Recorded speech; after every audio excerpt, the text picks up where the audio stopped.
은혜 받으실 하나님의 말씀은 요한일서 4장 17절로 19절 말씀입니다. 이로써 사랑이 우리에게 온전히 이룬 것은 우리로 심판날에 담대함을 가지게 하려 함이니 주의 어떠하심과 같이 우리도 세상에서 그러하니라. 사랑 안에 두려움이 없고 온전한 사랑이 두려움을 내어 쫓나니 두려움에는 형벌이 있음이라. 두려워하는 자는 사랑 안에서 온전히 이루지 못하였느니라. 우리가 사랑함은 그가 먼저 우리를 사랑하셨음이라. 아멘. 당회자님의 영상 설교 요한일서 강의 33번째 말씀을 듣겠습니다. 사랑하는 성도 여러분, 전 세계 및 전국의 지교의 성도 여러분, 지성자 성도 여러분, 전 세계 인터넷을 통해 예배드리는 모든 성도 여러분, 지신 방송 시청자 여러분, 본문 4장 17절에 이로써 사랑이 우리에게 온전히 이룬 것은 우리로 심판날에 담대함을 가지게 하려 함이니 주의 어떠하심과 같이 우리도 세상에서 그러하니라 했지요. 성령을 받고 하나님의 사랑을 알고 깨달아서 사랑 안에 거하는 사람은 이제 심판날에도 담대할 수 있다고 하십니다. 히브리서 9장 27절에 한 번 죽는 것은 사람에게 정하신 것이요 그 후에는 심판이 있으리니 모든 사람에게는 수명이 한정되어 있습니다. 부자도 가난한 사람도 주를 믿는 사람도 믿지 않는 사람도 이 땅의 삶이 끝나면 누구도 예외 없이 하나님의 심판대 앞에 서야 하지요. 죄 가운데 살았던 사람들은 결국 자기 죄에 대한 형벌의 심판을 받게 됩니다. 죄의 경중에 따라 불못이나 유황못에서 세세토록 고통을 받는 것입니다. 반면 주님을 영접하고 진리 안에 살았던 하나님의 자녀들은 상급 심판을 받습니다. 각자의 믿음과 충성에 따라 영광이 입혀지고 천국의 처소와 상급을 받아 누리게 되지요. 신이 어디 있느냐 하며 전도를 받아들이지 않으려는 사람들도 대부분 죽음은 두려워합니다. 그 영이 본능적으로 내세를 느끼며 천국과 지옥을 느낄 수 있기 때문입니다. 아무리 담대하게 신이 어디 있냐, 천국 지옥이 어디 있느냐, 심판이 어디 있냐 해도 마음속은 두려워 떱니다. 그러나 진리 가운데 거하는 하나님의 자녀들은 두려워할 이유가 없지요. 세상 사람들은 두려우면서도 세상 자기들이 느끼는 낙이나 즐거움이 더 강하기 때문에 그런 거 버리고는 재미도 없고 살 수 없다고 생각하니까 두려워도 그렇게 취한단 말이에요.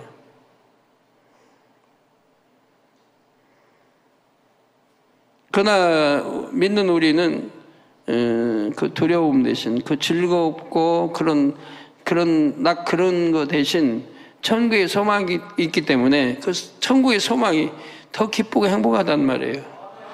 천국 소망이. 네, 분명히 믿기 때문에 그렇습니다. 분명히 믿지 않으면 그런가 보다 죽어봐야 알지. 아니면은 두려워도 분명히 안 믿기 때문에 죄를 짓는 거죠. 네, 세상 게 너무 즐겁고 좋으니까. 실은 즐겁고 좋은 게 아닌데 저희 믿는 사람들에게 그런 세상 거 취하라고 하면 즐겁고 좋은 게 아니라 너무 재미없죠. 시시하고 재미없고 싫은 것들인데 세상 사람들은 또 믿음이 적은 사람들 그런 걸 즐겁다 하고 그런 걸 행복해하고 사망으로 가는 것들을 그리고 지옥이 있다고 알면서도 그걸 못 이기고 지옥 갈 일들을 한단 말이에요. 얼마나 불쌍한 영혼들입니까? 그러나 진리 가운데 거하는 하나님의 자녀들은 두려워할 이유가 없지요. 오히려 마지막 날을 소망합니다. 주님께서 나를 데리러 오셔서 눈물도 슬픔도 없는 천국으로 인도하실 날을 손꼽아 기다리는 것입니다. 특히 온영으로 이룬 자녀, 곧 하나님의 사랑이 온전히 이룬 사람이라면 더욱더 심판날에 담대합니다. 하나님께서도 장차 그 심판대 앞에 선 온영의 사람들을 보시면 흐뭇한 웃음을 지으실 것이고요. 또 무수한 아픔을 이겨내야 했지만 그래도 인간을 경작한 보람이 있구나 하고 즐거워하실 것입니다. 사랑하는 성도님들은 이처럼 심판날에 담대하게 설 뿐 아니라 아버지의 기쁨이 될 수 있기를 부탁드립니다. 17절 후반절에 주의 어떠하심과 같이 우리도 세상에서 그러하니라 하셨지요. 우리 주님은 세상에서 어떠하셨습니까? 결론부터 말하면 사랑을 온전히 이루셨습니다. 큰 권능으로 기사와 표적을 베푸시고 어느 누구와도 비교할 수 없는 말씀의 권세로 진리를 가르치셨지요. 영혼들의 질병과 약함을 고치셨고 천국 복음을 전하여 소망을 주셨습니다. 예수님을 배척하는 악한 사람들을 위해서도 십자가에 달려 생명까지 내어주셨지요. 그 삶 자체가 온전한 사랑이었습니다. 우리가 예수님처럼 온전한 사랑을 이루면 앞절에서도 설명한 대로 우리도 심판날에 담대할 수 있다는 말씀입니다. 그런데 예수님께서는 큰 권능이 있으셨는데도 이 땅에서 영광만 누리신 것이 아니라 많은 고난도 당하셨습니다. 빛 가운데 행하는 자는 담대하여 하나님 앞에 구하는 것마다 응답받는다 했는데 온전하신 예수님께서 왜 이런 고난을 당하셔야 했을까요? 요한복음 3장 20절에서 21절에 악을 행하는 자마다 빛을 미워하여 빛으로 오지 아니하나니 이는 그 행위가 드러날까 하며 또 진리를 쫓는 자는 빛으로 오나니 이는 그 행위가 하나님 안에서 행한 것임을 나타내려 함이라 하시니라 했습니다. 이 땅에 인간 경작이 펼쳐지는 기간 동안은 악한 영들이 세상 권세를 잡고 육에 속한 사람들을 주관해 나갑니다. 예수님 당시에도 악한 사람들은 사단의 사주를 받아 예수님을 대적했지요. 예를 들어 예수님께서는 탐심을 경계하시며 재물과 하나님을 동시에 사랑할 수 없다고 가르치셨습니다. 평소에 어찌하면 하나님을 만날 수 있을까 하며 진리에 갈급했던 사람이라면 이런 말씀을 들을 때 귀가 번쩍 트일 것입니다. 나도 재물에 대한 탐심을 버려야겠다. 정직하게 재산을 모으며 가난한 이웃을 위해 구제해야 되겠다. 이런 마음으로 말씀을 들으니 말씀이 꿀송이처럼 달게 느껴지지요. 그러나 탐욕스러운 제사장들, 바리새인들에게는 탐심을 지적하는 말씀이 찔림이 되었고 오히려 예수님을 싫어했던 것입니다. 빛과 어두움은 공존할 수가 없습니다. 자신의 마음에 빛을 사모하는 사람은 빛이 비치는 쪽으로 가고 싶어 하지만 어둠에 머물러 있기를 원하는 사람은 빛을 싫어하고 핍박하기도 합니다. 어둠의 정체를 드러내는 빛이 사라지기를 원하는 것입니다. 어둠은 성도들이 진리 안에서 행할 때에도 예수님처럼 핍박을 받는 경우가 있습니다. 디모데후서 3장 12절에 무릇 그리스도 예수 안에서 경건하게 살고자 하는 자는 핍박을 받으리라 했습니다. 선한 양심을 가진 사람들은 성도들의 선한 행실을 보고 기뻐합니다. 그러나 비진리에 물들어 사는 사람은 진리를 듣기 싫어하는 것입니다. 진리 말해봐요. 들으려고도 안 하고 싫어하죠. 비진리나 이런 거 좋아하고. 예수님께서 부활 승천하신 이후로 초대교회는 300년도 안 되는 기간 동안에 10여 번이나 되는 큰 박해를 겪어야 했습니다. 한 차례씩 국가적인 박해가 시작되면 성도들은 주님을 부인하지 않으려고 재산과 명예를 빼앗겼을 뿐 아니라 고문을 당해 불구가 되거나 생명까지 빼앗기는 일이 많았지요. 사도 요한이 요한 1, 2, 3서를 기록하고 계시록을 기록한 시대에도 혹독한 핍박이 있었습니다. 사도 베드로나 바울을 비롯하여 많은 동역자들은 네로 황제의 박해 때 이미 순교한 상황이었습니다. 사도 요한은 네로 황제 이후 도미티안 황제의 핍박 때 잡혀서 반모섬에 유배되었지요. 자신만이 아니라 사랑하는 성도들이 핍박 속에 시달리는 모습을 보아야 했습니다. 요한은 이런 상황 속에서도 성도들이 능히 승리할 수 있도록 예수님의 삶을 기억하기 원했습니다.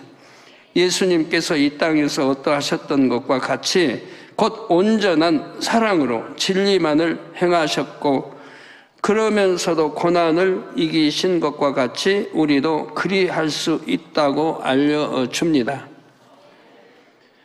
장차 심판날의 영광을 바라보며 빛 가운데 거하도록 힘써 격려하는 것이지요. 주의 이름으로 어떤 고난을 당한다 해도 사랑하는 주님을 생각하면 능히 승리할 수가 있고 더구나 잠깐의 인생이 마친 후에는 주님의 영광에 동참할 것을 소망함으로 능히 승리할 수 있는 것입니다. 더군다나 여러분 주님을 위해 핍박을 받고 만약에 순교한다고 해봐요. 그러면 내가 지금 현 상태 3천층에 들어갈 수 있는 믿음이다 그러면은 순교하면 새 예루살렘에 들어갑니다. 이게 한 층씩 더 높이 순교함으로 한 층씩 더 이게 순교하면 무조건 믿음의 4단계 그러니까 3천층 순교는 무조건 3천층 들어가죠. 예. 이게 성결로 쳐줘요. 이게 성결된 자는 이제 3천층인데 이게 새 예루살렘 직전이죠. 이게 순교하면 그러니까 3천층에 들어갈 자격 있는 사람은 새 예루살렘 들어가는 거고요. 그런데 이제 왜 그러냐면 순교할 수 있는 믿음이라고 하면 그가 순교하지 않고 신앙생활을 더 했다고 하면 분명히 또 3천층에 들어간단 말이에요. 그래서 순교하면 3천층에 못해도 들어갑니다. 믿음이 더 좋아서 순교했다고 하면 새 예루살렘에 들어가겠고요. 이어지는 18절에도 어떤 상황에서도 두려움이 없는 온전한 사랑에 대해 설명합니다. 요한일서 4장 18절에 사랑 안에 두려움이 없고 온전한 사랑이 두려움을 내어 쫓나니 두려움에는 형벌이 있습니다. 두려워하는 자는 사랑 안에서 온전히 이루지 못하였느니라. 뉴스를 보면 세상 사람들도 종종 그 사랑으로 두려움을 이기는 기사들이 나오기도 합니다. 예를 들어 부모가 자녀를 살리기 위해 화재가 난 집 안에 두려움 없이 뛰어들거나 거친 물살을 뛰어들었다가 함께 생명을 잃는 경우도 있지요. 그런데 참된 사랑을 이룬 사람은 이렇게 유구 자녀나 가족들만이 아니라 모든 사람에게 동일한 사랑을 줄 수가 있습니다.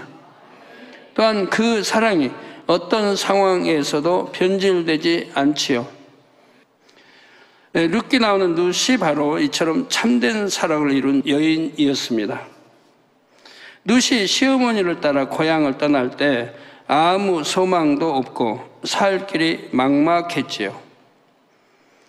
그러나 룻은 자기 앞길을 염려하거나 다른 길을 찾아볼 여지가 없었습니다. 남편도 자녀도 없는 늙은 시어머니를 의지할 사람도 없이 혼자 떠나보낼 수는 없었기 때문입니다.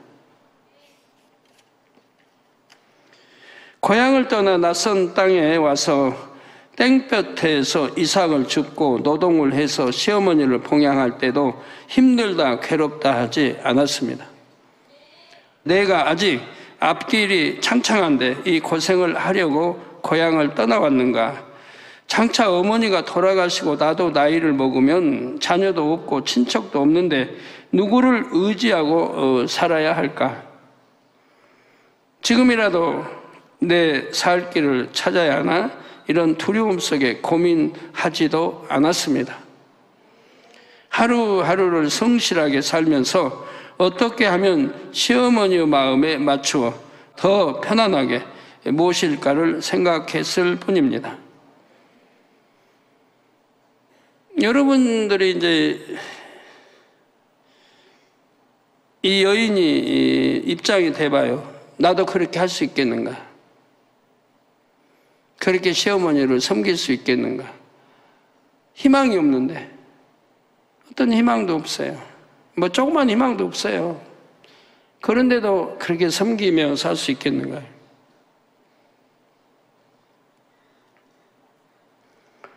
그런 가운데 하나님께서 위로부터 평안과 기쁨을 주셨고 결과적으로는 영적으로나 육적으로나 큰 축복의 길로 인도하신 것을 볼 수가 있습니다. 사람이 염려하고 앞날을 두려워한다고 해서 눈앞의 어려움이 사라지거나 축복이 임하는 것이 아닙니다. 마태복음 6장 27절에 너희 중에 누가 염려함으로 그 키를 한 자나 더할 수 있느냐 하신 대로 유구 근심으로는 머리카락 한 가닥도 자라게 할 수가 없지요. 빛 가운데 행하고 사랑으로 도리를 온전히 행해 나가다 보면 하나님께서 그 선을 보시고 어려움을 축복으로 바꿔 주시는 것입니다. 사랑하는 성도 여러분, 일반적으로 인생들의 마음에 두려움이 있는 가장 근본적인 이유는 앞절에서도 설명한 대로 심판이 있음을 느낄 수 있기 때문입니다. 죄의 싹은 사망이요 무엇으로 심든지 심은 대로 거둔다는 것이 영계의 법칙입니다. 죄의 싹은 사망. 죄를 지으면 사망인 거예요. 사망은 지옥을 말하는 거고요. 죄를 지으면 지옥 가는 거예요.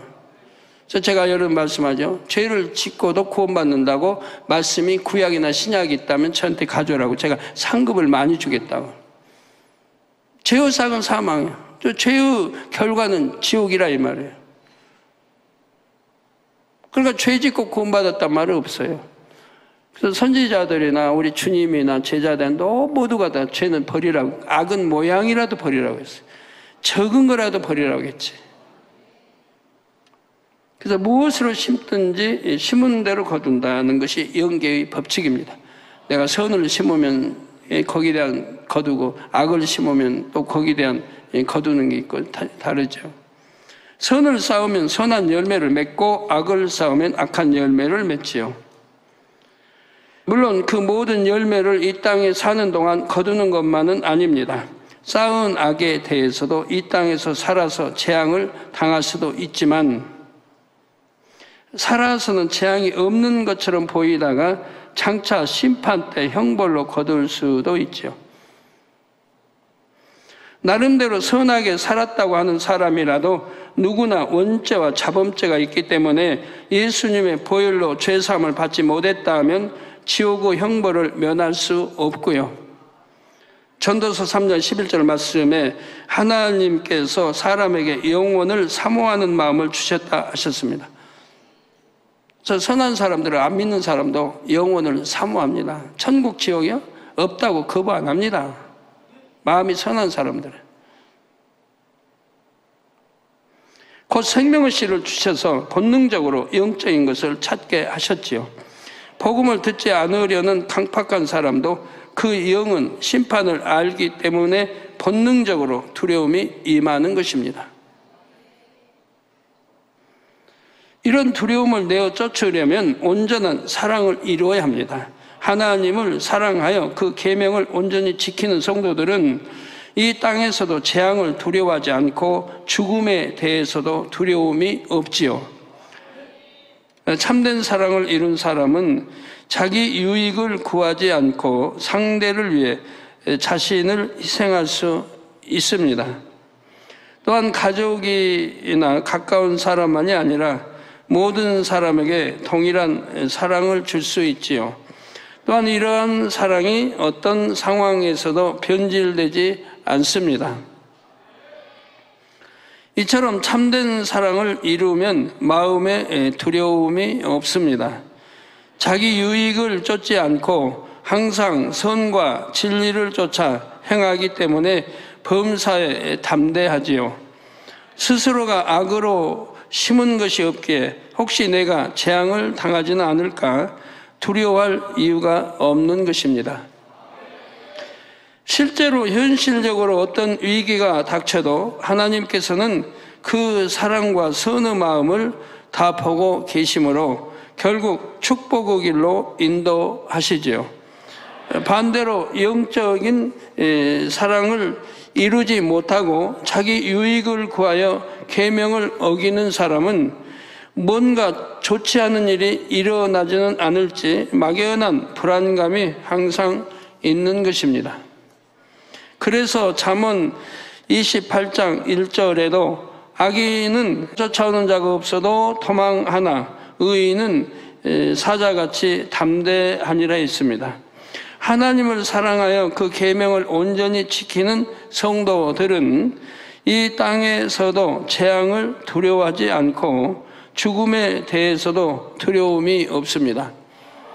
여러분들 이제 그런 분들은 여러분 항상 그런 마음으로 사는 분들은 위로 하늘을 봐도 떳떳하고 아래로 봐도 떳떳하고 그러니까 나라의 법도 지키고 또 하나님 법도 지키고 살기 때문에 담대합니다. 두려움이 없습니다. 여러분들 갑자기 내성이 쳤다. 그럼 그런 갑자기 내성을 쳤다든가 하면 깜짝깜짝 놀라는 사람 있죠. 이런 건 자기도 몰라요. 속성에 두려움이 있기 때문에 그런 거죠.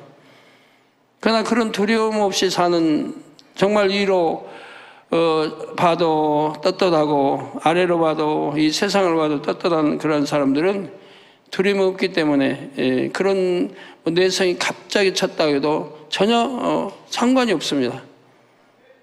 누가 귀에다 대고 아 하고 소리를 치려도 놀리지 않아요. 그런데 이 말씀은 하나님을 믿는 성도들만 아니라 세상 사람들 가운데서도 어느 정도 적용이 됩니다. 복음이 전파되지 않았던 시대에도 의롭고 진실하여 자기 양심에 부끄러움 없이 살았던 사람들은 항상 의연하고 담대했다는 기록이 전해지지요. 귀신이 나온다는 장소를 지나게 될 때에도 두려워 떨지 않고 대범하게 행동할 수 있습니다. 누군가에게 이협을 받아도 구차하게 행동하는 것이 아니라 하늘의 뜻에 모든 것을 맡겼지요. 반면에 악을 많이 행한 사람들은 그만큼 두려움도 많습니다. 자기가 권세를 잡기 위해 쾌계를 쓰고 악을 많이 행했다면 자신도 보복당할 것을 염려하며 자기 자리를 넘보는 사람이 없을까, 암살당하지 않을까 항상 전전긍긍하죠. 우리나라도 보면요, 그 왕들 참 얼마나 전전긍긍하면서 삽니까? 3대 조선 3대 태종도 그렇게 많은 살상을 했고 형제 해서 많이 죽였습니다. 항상 두려움 속에 삽니다. 누가 혹여 약을 탔을까 두렵고, 또 세조 7대 세조 임금도 항상 두려움 속에 삽니다. 누가 암살을 하진 않을까. 뭐 약도 물론 그렇지만 암살, 그런 두려움 속에 또 사는 거 봅니다. 쭉 역대 왕들 보면 정말 악을 행하고 정도에 따라 왕을 취하지 않은 이들은 항상 두려움 속에 살았던 것을 봅니다. 삼국지의 조조를 보아도 그렇습니다. 귀신을 두려워하고 죽음을 두려워하며 심지어 가까운 사람들조차 믿지 못하여 배반당할까 하여 늘 두려워합니다. 배반당할까 배신당할까 또 두려워하지만은 가까운 사람들이 자기를 암살할까 해서 온갖 쾌계를 다 부리죠. 애들 자면서도 갑자기 참 일어나서 사람을 죽인다든가 프로 이제 그런 거죠. 자기는 이렇게 몽유병 환자처럼 자다가도 죽이는 이런 습관이 있으니까 가까이 몰래 오지 말라는 거죠. 결론적으로 두려움이 임한다는 것은 외부적으로 두려울 만한 상황에서 비롯된 것만이 아니라 결국 자기 안의 어둠에서 비롯되더라는 사실입니다. 진리 안에서는 더욱 그러합니다. 진리 안에 온전히 거하는 사람, 중심으로 하나님을 사랑하는 사람은 어떤 상황에서도 두려움이 없지요. 온전한 사랑이 두려움을 내어 쫓는다는 말씀대로 염려, 근심거리가 생길 때도 하나님을 신뢰하고 의지함으로 깊은 마음의 평안을 잃지 않습니다. 주님께서 승천하신 후 제자들은 어떠했습니까? 끓는 기름가마를 앞에 둔 사도 요한도 십자가를 앞에 둔 베드로도 자신이 겪을 고난을 무서워하지 않았습니다. 사랑하는 하나님이 내 편이심으로 어떤 고난이 온다 해도 피할 길을 주시고 합력하여 선을 이루실 줄을 믿었습니다. 더 나아가 피할 길을 얻지 못하고 주님의 이름으로 고난을 당할지라도 하나님을 사랑함으로 그 고통을 두려워하지 않을 수 있었지요. 그러나 나름대로 믿음이 있다 해도 온전한 사랑을 이루지 못하면 어떠합니까? 주님을 위해 순교하라는 것도 아니고 십자가에 달리거나 맹수에게 찢겨 죽어야 할 상황에 처하는 것도 아닙니다. 그런데도 작은 연단이라도 오면 무슨 큰일이라도 난 것처럼 힘들어하지요. 이것을 어떻게 극복할지, 앞으로 더 큰 어려움이 다가오지는 않을지 불안하고 염려, 근심하지요. 하나님께 기도하고 간구하면서도 응답을 받을 수 있을지 없을지 마음에 담대함이 없어서 안절부절하고요. 그만큼 하나님을 사랑하지 못하며 하나님의 사랑을 믿어드리지 못한 것이고, 하나님께서 원하시는 참 자녀는 하나님을 지극히 사랑하며 하나님을 온전히 신뢰하는 자녀입니다. 그 온전한 사랑과 신뢰가 있을 때라야 온전한 평강을 누릴 수가 있죠. 온전한 사랑과 신뢰가 있을 때라야 온전히 아버지와의 관계, 사랑과 신뢰가 있어야, 그래야 온전한 평강을 누릴 수가 있다 이 말입니다. 여러분도 어떤 경우에도 내가 마음에 평강이 있는가, 기쁨이 있고 행복이 있는가, 내가 얼마큼 아버지 하나님을 신뢰하고 사랑한다고 하면 그렇게 되어진다 이 말입니다. 욥기에 나오는 욥도 연단을 받은 후에는 이런 평강을 누릴 수 있었습니다. 연단을 받기 전에도 욥은 나름대로 순전하고 정직하여 하나님을 경외하면서 살았지요. 그러니 그가 행하는 만큼은 축복을 받으면서 살았습니다. 육적으로 봐서는 흠이 없죠. 그러니까 축복을 받으면서 살았다 이 말입니다. 여러분 다 마찬가지입니다. 내가 온영으로 안 들어가고 영으로 안 들어갔다 해도 육적으로 흠없이 버벅이지 않고 하나님 계명 지키면서 이렇게 산다고 해봐요. 그걸 내가 충성하면서 살면 그만 거기에 맞는 축복은 받아가는 거예요. 그러나 온전한 큰 축복은 아니죠. 온전한 큰 축복을 받으려고 하면 내가 영으로 들어가고 온영으로 들어가고 이런 과정이 필요하고 이런 것들이 있어야 되는데 그런 과정까지는 못 들어가 있기 때문에 큰 축복은 기대하기가 어렵죠. 그렇지만 그 마음에 온전한 사랑이 없으니 참된 평강도 없었습니다. 하나님을 사랑하고 하나님의 사랑 안에서 기쁨을 누리는 것이 아니라 심판하시는 하나님을 두려워하면서 근신하는 삶을 살았지요. 그러다가 사단의 송사가 허락되어 재앙을 당하게 되자 나의 두려워하던 그것이 임했다 합니다.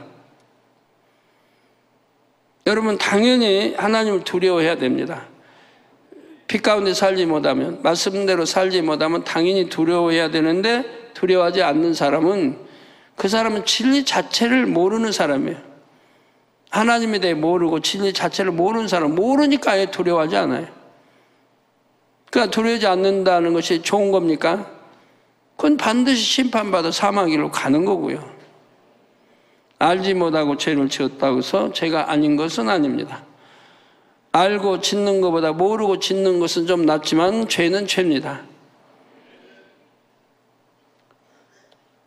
이전에 평안할 때도 이런 재앙이 임할까 봐 겁내면서 살았다는 말이죠. 성도 여러분, 아무리 착한 자녀라 해도 부모의 사랑을 느끼지 못하고 부모에게 매를 맞을까 봐 겁내기만 한다면 그 자녀는 부모의 기쁨이 될 수가 없습니다. 자녀도 불행한 것이고요. 아버지 하나님께서는 사랑하는 욥이 두려움에서 벗어날 수 있는 길을 주셨습니다. 곧 연단을 통해 그 마음 깊은 곳에 있는 근본의 악을 벗어버리며 사랑의 하나님을 만나고 체험하게 하셨지요. 그러니까 연단이 결국 축복이죠. 이런 연단이 없다고 하면 그런 큰 연단을 안 받는다 해도 항상 두려움에 살 거고, 그래서 하나님의 마음을 깊이 이해하고 하나님을 중심에서 사랑하게 하신 것입니다. 근데 이런 두려움이 없어야 진정 사랑이 나올 거 아니에요. 진정 사랑한다는 고백이 나올 거 아니에요. 여러분, 서로 그런 이제 영적인 사랑도 그래요. 내가 영적인 사랑으로 한다고 하면 두려움이 없어요. 영적인 사랑 안에는. 사랑을 해도 육적인 사랑을 하기 때문에 두려움이 있는 거지, 영적인 사랑을 한다면 두려움이 없어요. 네, 두려워할 게 없으니까요. 그 사랑 안에서 욥은 비로소 참된 평강과 행복을 누릴 수 있었던 것입니다. 사랑하는 성도 여러분, 여기서 한 가지 더 기억하실 것이 있습니다. 진리가 온전히 임하면 두려움이 없습니다. 여러분, 범사에 진리가 온전히 임하면 두려움이라는 게 없다 이 말입니다. 그러면 아직 성결을 이루지 못하여 영의 사람, 온영의 사람이 아니라면 항상 욥처럼 두려움 속에 살아야 할까요? 아니지요. 여러분이 영의 흐름을 잘 타면서 최선을 다해 죄악을 버려나가고 있다면 나름대로 그 믿음의 분량 안에서 평안한 신앙생활을 할 수가 있습니다. 물론 때로는 자신의 잘못으로 인해 연단이 올 수도 있고 어떤 행위적인 죄를 범하지 않았다 해도 욥처럼 근본의 악을 발견케 하는 연단이 올 수도 있습니다. 그러나 이럴 때에도 두려워할 것이 없습니다. 자기 잘못으로 인해 시험이 왔을지라도 곧장 자신을 돌아보고 회개하면 하나님께서 피할 길을 주시지요. 이렇게 돌이키면 피할 길을 주시니 그것도 감사의 조건입니다. 또 연단으로 인해 잠시 어려움을 겪었다 해도 그로 인해 깨우치고 변화된 만큼 믿음이 성장할 수 있으니 그 또한 감사의 조건입니다. 또한 근본의 악으로 인해 연단을 받는다면 아버지 뜻을 마음으로 깨우칠 때 영의 깊은 세계로 들어갈 수 있으니 이것도 감사한 일이죠. 이런 경우든 저런 경우든 자녀로서 아버지를 신뢰한다면 일어나지도 않을 일을 두려워하면서 신앙생활을 할 이유가 없다는 일입니다. 또 마음의 할례에 관심이 없이 죄악 가운데 살아가는 사람이 아니라면 말이죠. 자신의 믿음의 분량 안에서 최선을 다해 변화되어 나가고 있는 사람이라면 사랑의 하나님을 믿어드리면 됩니다.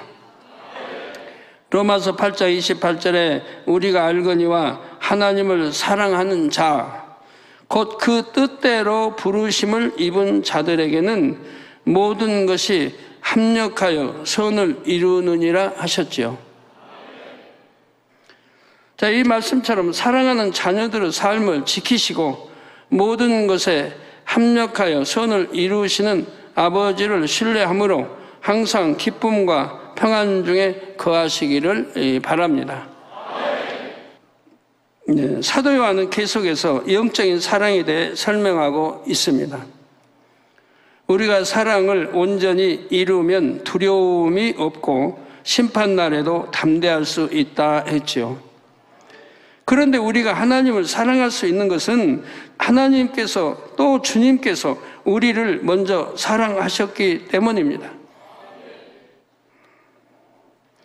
본문 19절에 우리가 사랑함은 그가 먼저 우리를 사랑하셨음이라 했죠. 사람들은 원래 자기를 사랑해 주는 사람을 사랑하기 마련입니다. 나에게 잘해주고 칭찬해 주며 존중해 주는 사람을 보면 나도 선하게 대할 수 있지요. 반대로 나를 싫어하고 미워하는 사람, 내 허물을 드러내고 지적하는 사람, 이런 상대를 사랑하기는 어렵습니다. 그래서 세상 말에는 오는 말이 고와야 가는 말이 곱다 하지요. 악을 악으로 갚기 마련인 것입니다. 우리 이제 영으로 들어올 사람들이라면 악을 선으로 갚아야 하고, 세상 말에 오는 말이 고와야 가는 말이 곱다도 필요하지만 또 가는 말이 고와야 오는 말도 곱죠. 오는 말이 곱지 아니해도 가는 말은 곱게 하고, 네? 그게 이제 영으로 들어갈 사람들이죠. 영으로 들어갈 사람. 오는 말이 고와야 가는 말이 고운데, 오는 말이 영 나한테 불쾌하게 했는데 나만 고운 말을 쓸 수 있나요? 당연히 쓸 수 있어야죠. 왜? 분별된 영의 사람이 되려면, 내가 영의 사람이 되려면 당연히 그렇게 써야죠.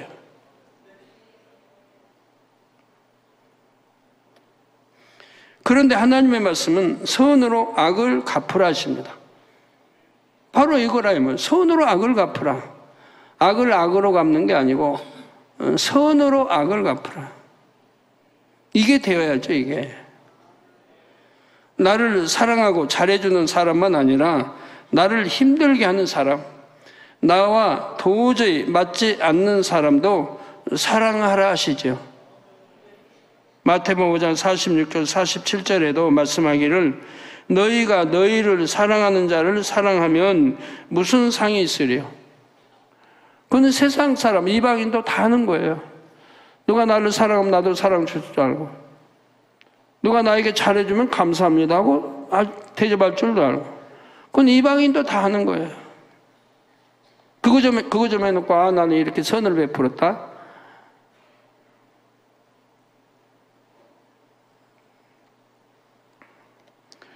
세리도 이같이 아니하느냐? 또 너희가 너희 형제에게만 무난하면 남보다 더하는 것이 무엇이냐? 이방인들도 이같이 아니하느냐? 네, 이방인도 하나님 알지 못하는 사람도 그렇게 합니다. 하물며 하나님을 아는 진리를 아는 사람이라고 하면 그들보다 몇 갑절 뛰어나야 하겠죠. 자기를 사랑해주는 사람을 사랑하는 것은 하나님을 믿지 않는 이방인도 세리와 같은 죄인들도 할 수가 있습니다.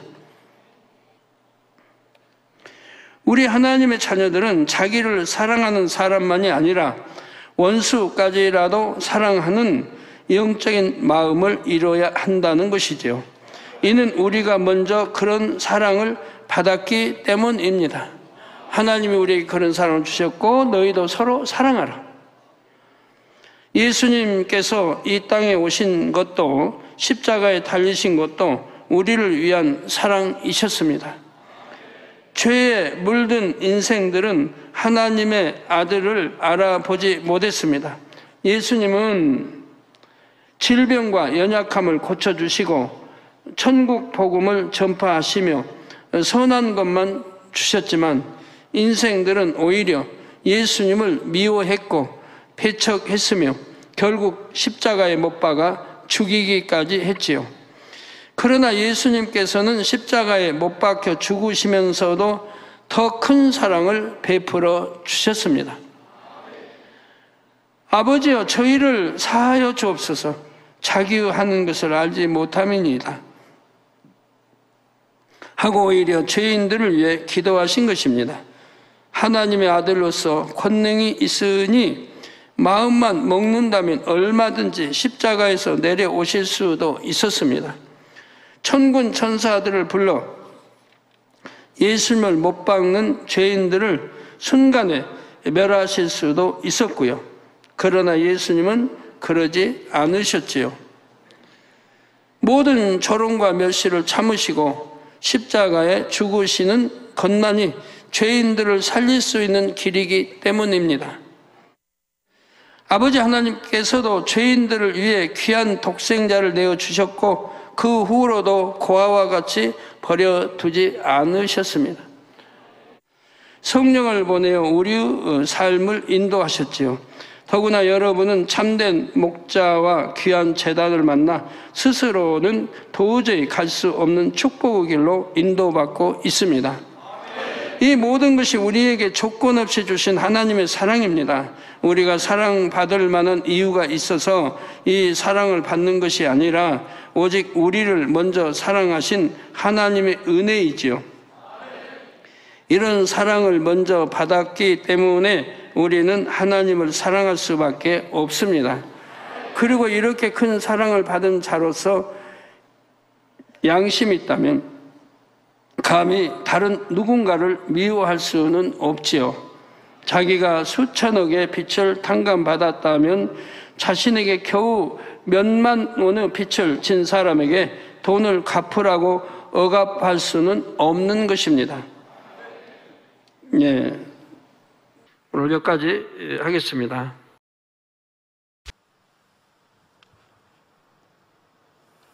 들으신 말씀을 생각하면서 기도하시겠습니다.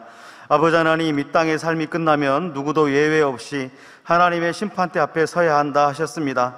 하지만 온전한 사랑을 이룬 하나님의 자녀들은 그 무엇도 두려워할 이유가 없다 했지요. 때로 핍박과 고난이 있다 해도 빛과 진리를 선택함에 일말의 주저함이 없었기 때문이 아니겠는지요. 이 시간 우리가 하나님을 사랑하는 것은 그의 계명들을 지키는 것이고 하나님께서도 이같이 진리를 행하는 자를 볼 때 심히 기뻐하신다 하신 말씀들을 기억해보며 더욱 온전한 사랑과 신뢰 속에서 참된 평강과 담대함을 누려나가는 모든 만민이 되게 역사해 주시옵소서. 우리 주 예수 그리스도 이름으로 기도하옵나이다. 아멘. 영상을 통하여 당회자 및 환자를 위한 기도를 받겠습니다. 아픈 곳이나 연약한 곳에 손을 얹고 기도받으시고 아프지 않으신 분들은 가슴에 손을 얹고 마음의 소원을 위해 믿음으로 기도받으시기 바랍니다. 할렐루야. 전능하신 사랑의 아버지 하나님, 이 시간 기도받는 모든 성도님들 위해 안수하여 주옵소서. GCN과 인터넷과 화상을 통해 기도받는 지교회와 지성전 그리고 전세계 하나님의 자녀들 위에도 시공간을 초월하여 역사하여 주시기를 원합니다. 믿어지는 믿음을 주시고 부정적인 생각과 의심의 세력을 물리쳐 주옵시며 모든 시험 환난도 물리쳐 주옵소서. 머리부터 발끝까지 오장육부 뼈 마디마디 온몸의 신경 조직 세포 등 아픈 곳마다 성령의 불로 태우시고 근본의 빛으로 역사하여 주옵소서. 예수 그리스도의 이름으로 명하노니 원수마귀 사단 모든 질병 균 연약함아 물러가라. 빛이 여임하라. 모든 불치 난치병도 성령의 불로 태워 깨끗하게 역사하여 주옵소서. 말라리아를 비롯한 모든 풍토병도 물리쳐 주옵소서. 감기, 기침, 열, 몸살, 독감 등 각종 유행성 질병도 다 물러가라. 어떠한 유행성 질병 균도 틈타지 않게 지켜 주옵소서. 위암, 폐암, 간암, 유방암, 자궁암, 대장암, 피부암 등 각종 암과 에이즈, 백혈병, 뇌졸중, 고혈압, 저혈압, 심장병, 폐병, 위장병, 당뇨, 부인병, 피부병, 갑상선 질환과 모든 염증도 깨끗게 하여 주옵소서. 소아마비, 중풍, 관절염, 디스크도 온전케 하여 주옵소서. 요통, 두통, 신경통을 비롯한 모든 통증은 사라질지어다. 간질, 자폐증, 우울증, 조울증, 노이로제 등 모든 정신질환도 물러가라. 모든 마비된 것도 풀어지고 일어나 걷고 뛸지어다. 눈도 잘 보이게 하옵시고 귀도 잘 들리게 하여 주옵소서. 소경은 눈을 뜨고 기머거리는 들으며 벙어리는 말할지어다. 각종 사고, 후유증도 깨끗게 하시고 부러진 뼈도 붙여 주옵소서. 화상 입은 것도 온전케 하옵소서. 화기야 물러가라. 열도 물러가라. 아버지 흉터도 나지 않게 역사해 주시기를 원합니다. 마약을 비롯하여 각종 약물과 독극물 중독도 깨끗함을 입을지어다. 죽은 신경과 세포가 살아나며 죽은 자도 살아나게 하여 주옵소서. 잉태의 축복도 주시기를 원합니다. 잉태 축복을 받으라. 예수 그리스도의 이름으로 명하느니 원수마귀 사단아, 하늘 공중 곳에 잡은 악의 영들아 물러가라. 그의 사자들도 물러갈지니라. 이 땅의 악한 영, 더러운 영, 거짓되고 간사한 영, 이간질하고 미혹하는 모든 어둠들은 물러가라. 모든 흉악의 결박을 풀고 어둠아 물러가라. 빛이여 임하라. 아버지 하나님, 부르짖어 기도할 수 있는 능력을 주시고 죄를 버리고 성결될 수 있는 능력을 주옵소서. 영혼이 잘됨같이 범사에 잘되게 하시고 가정의 복음화도 이루어 주시기를 원합니다. 한 주간도 모든 사고와 재앙으로부터 지켜주시고 불통이 없는 형통한 삶을 살 수 있도록 축복해 주옵소서. 성령의 불담으로 천군 천사와 주님의 불꽃 같은 눈동자로 모든 하나님의 자녀들과 가정, 일터, 사업터를 지켜주시기를 원합니다. 학생들에게 지와 명철을 더하시고 공부도 할 수 있는 뜨거운 마음과 열정도 더하여 주옵소서. 마음과 생각을 세상에 빼앗기지 않도록 지키시고 하나님을 뜨겁게 사랑하는 학생들로 축복하여 주옵소서. 하나님의 자녀들이 먹으나 마시나 입으나 무엇을 하든지 하나님 앞에 영광 돌리는 삶이 되게 축복하여 주시기를 원합니다. 나는 하나님을 만났노라, 체험했노라, 응답 받았노라, 축복 받았노라, 간증하는 입술이 되게 역사하여 주옵소서. 아버지 하나님 감사합니다. 홀로 영광 받으옵소서. 우리 주 예수 그리스도의 이름으로 기도하옵나이다. 아멘. 涙の中おらる主、愛の主、それは命与える救いの